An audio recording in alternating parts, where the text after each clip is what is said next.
बोलो जगदम्बे मात की जय। श्री हरि। ओम श्री परमात्मने नमः।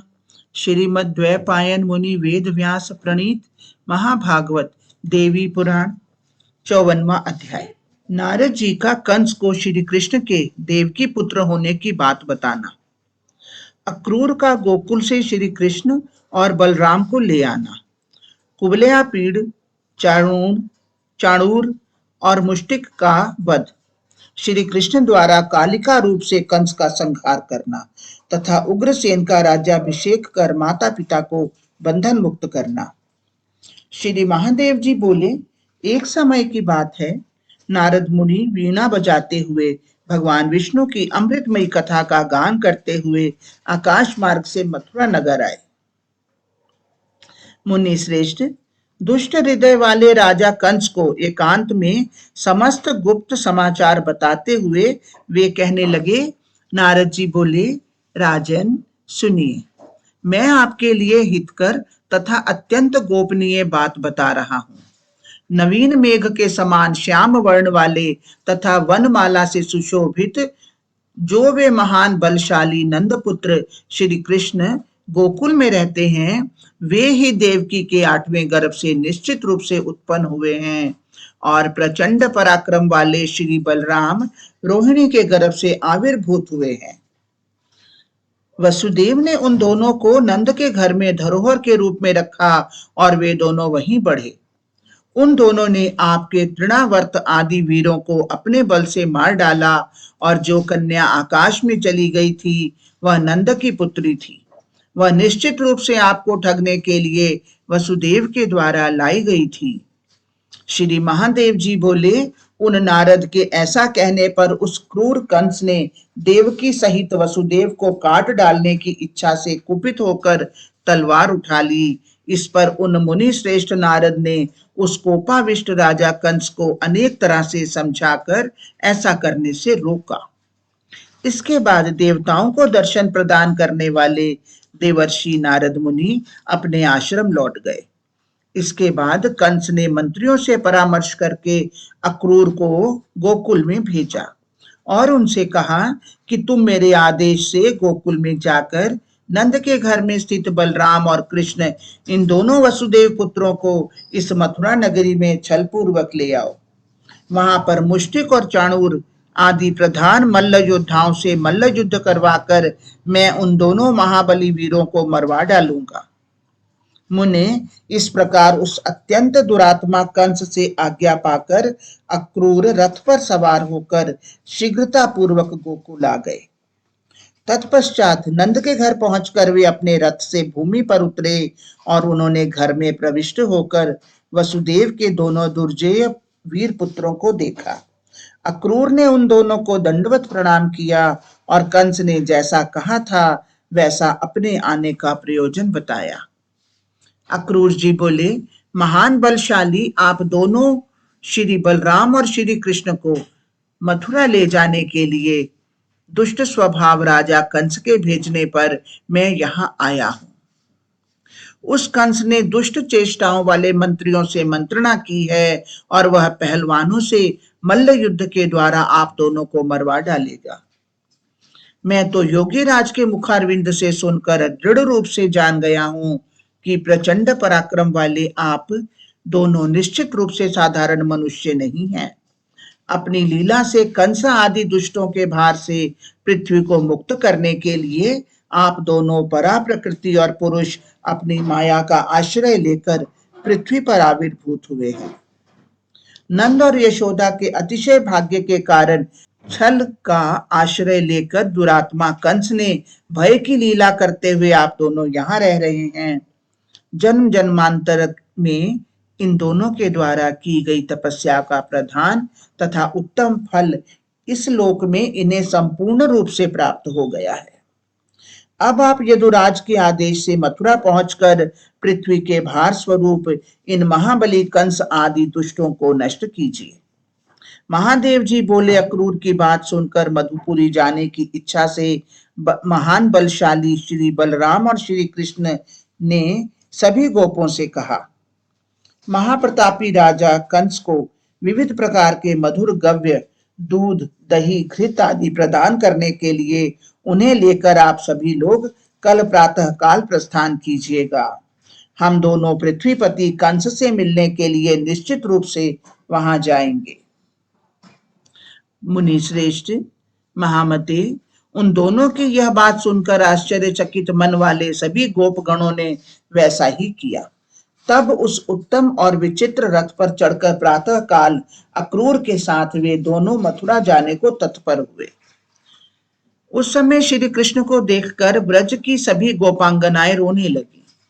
तब उन्हें आश्वासन देकर वे श्री कृष्ण शीघ्रता पूर्वक रथ चलाते हुए प्रस्थित हुए।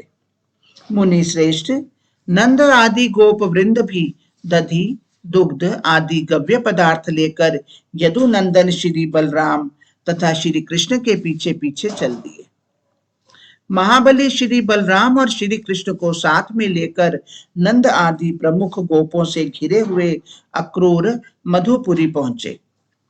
मुने, श्री बलराम और श्री कृष्ण को आया हुआ सुनकर अत्यंत मूर्ख बुद्धि उस कंस ने श्री बलराम और श्री कृष्ण के वध के लिए दरवाजे पर कुबलयापीड नामक भीषण पराक्रम वाले एक दुष्ट हाथी को नियुक्त कर दिया। श्री कृष्ण ने अनायास ही उस हाथी की सूंड को पकड़कर उसे पृथ्वी तल पर गिरा दिया और फिर हाथ के प्रहार से उसके मस्तक के 2 टुकड़े कर दिए।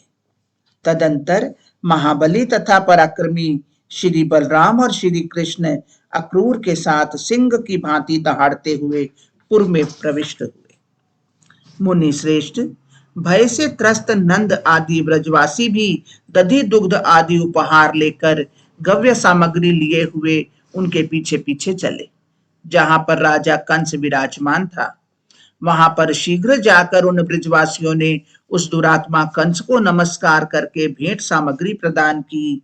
इसके बाद मुष्टिक आदि महान बलशाली पहलवानों ने अखाड़े में खड़े प्रचंड पराक्रम वाले श्री बलराम और श्री कृष्ण को ललकारा। महान बल और पराक्रम वाले रोहिणी पुत्र श्री बलराम ने अपनी मुष्टिका के प्रहार से मुष्टिक को धराशायी कर दिया।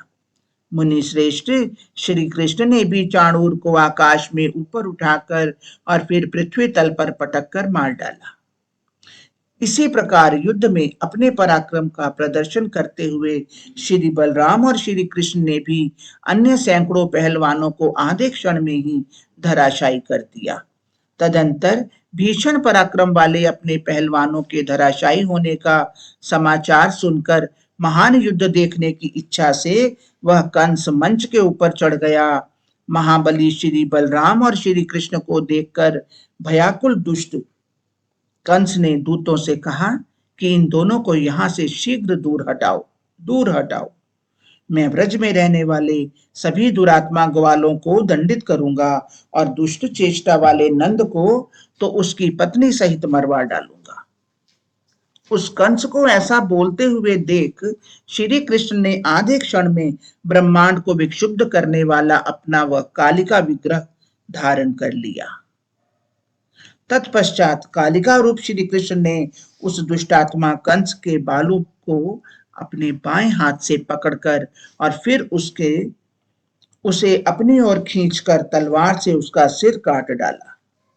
मुनि श्रेष्ठ, उसका सिर काटने के बाद उन कालिका ने उसे देखने के लिए पुनः पूर्व की भांति कृष्ण स्वरूप धारण कर वे श्री बलराम के साथ पृथ्वी तल पर नाचने लगी। नंद आदि श्रेष्ठ गोपगणों का हृदय हर्ष से परिपूर्ण हो गया और वे भी बांसुरी, वीणा आदि बजाते हुए उस रण क्षेत्र में नाचने लगे। देवता आकाश से पुष्प बरसाने लगे। सभी दिशाएं प्रकाशमान तथा कोलाहल से रहित हो गईं। इसके बाद श्री कृष्ण ने बेड़ी में जकड़े बंधे हुए वसुदेव और देवकी के पास जाकर उन्हें प्रणाम करके बंधन से मुक्त किया।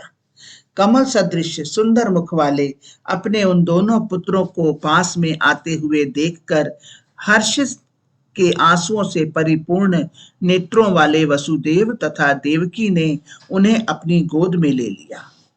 महामुने, उस समय पति के शोक से व्याकुल होकर उस कंस की सभी रानियां हाथों से अपने वक्षस्थल और सिर पीट पीट कर विलाप करने लगी। उन सभी रानियों को सांत्वना देकर कमल लोचन श्री कृष्ण ने उस राज्य पर महाराज उग्रसेन को अभिषिक्त कर दिया। इसके बाद आंसुओं से भरे हुए नेत्रों वाले नंद का आलिंगन कर वसुदेव जी अपने प्रिय वचनों से उन्हें प्रसन्न करते हुए कहने लगे। वसुदेव जी बोले, मित्र, मेरे ये दोनों पुत्र आपके घर में बहुत दिनों तक रहे और धर्म के ज्ञाता अपने पिता की भांति इन दोनों का पालन पोषण किया। धर्म को जानने वाली आपकी भार्या यशोदा ने भी सदा अपने पुत्र की भांति ही मेरे इन पुत्रों का पालन किया है। इस प्रकार आप दोनों मेरे पुत्रों के माता पिता हैं। आप दयालु हैं और मेरे बंधु हैं। ब्रजपते, अब आप इन दोनों कुमारों को मेरे घर में छोड़कर सभी ब्रजवासियों के साथ ब्रज चले जाइए। मेरी प्रसन्नता के लिए अब आप इस विषय में कोई सोच विचार न करें और सखे यशोदा से भी मेरी यह बात बता दीजिएगा। श्री महादेव जी बोले, वसुदेव के ऐसा कहने पर अश्रुपूरित नेत्रों वाले नंद लंबी सांस लेते हुए श्री बलराम और श्री कृष्ण को एकटक देखने लगे। महामते, तदंतर आंसुओं से डबडबाई आंखों वाले श्री बलराम और श्री कृष्ण भाव विवल गदगद वाणी में नंद से बोले कि यहाँ माता पिता एवं अन्य बहुत से दुखित लोगों को संतोष प्रदान करके आपके पास आकर आप दोनों पिता और माता का दर्शन करेंगे। उन दोनों के द्वारा कही गई यह बात सुनकर नंद अत्यंत दुखित हुए और विलाप करते हुए ब्रजवासियों सहित अपने नगर ब्रज में लौट आए। उनके आने पर कमल के समान अति सुंदर मुख वाले श्री बलराम और श्री कृष्ण को न देखकर सभी गोपांगनाएं रोने लगी। मुनि श्रेष्ठ, उन गोपियों का शोक दूर करने के लिए श्री कृष्ण ने भक्ति परायण उद्धव को गोकुल भेजा। वहां पहुंचकर उद्धव ने श्री कृष्ण का संदेश देकर श्री कृष्ण के वियोग जन्य दुख से अत्यंत व्याकुल सभी ब्रजवासियों को सांत्वना प्रदान की। तदंतर वसुदेव जी ने महामुनि गर्गाचार्य को बुलाकर उन दोनों का विधि पूर्वक द्विज संस्कार संपन्न कराया। महान बल वाले महात्मा श्री बलराम और श्री कृष्ण को उन्होंने ही सभी शास्त्रों और धनुर्वेद आदि की शिक्षा दिलवाई। अपने बंधुओं को प्रसन्न करते हुए वे दोनों रमणीय मथुरा में रहने लगे। हरिओम तत्सत, हरिओम तत्सत। इस प्रकार श्री महाभागवत महापुराण के अंतर्गत अक्रूर के साथ मधुपुरी आगमन के अनंतर कंस प्रयाण पूर्वक वसुदेव देव की दर्शन प्राप्ति नामक 54वां अध्याय पूर्ण हुआ। हे महाप्रभु, ये पाठ पढ़ने में, सुनने में, सोचने में, समझने में जहां भी कहीं कोई त्रुटि हुई हो उसके लिए हम क्षमा प्रार्थी हैं। जो कुछ पढ़ा गया, सुना गया, सोचा गया, समझा गया, सब कुछ श्री कृष्ण अर्पणमस्तु। हे कृष्ण, आप इसे स्वीकार करें। जय जय श्री राधे, जय जय श्री राधे, जय जय श्री राधे।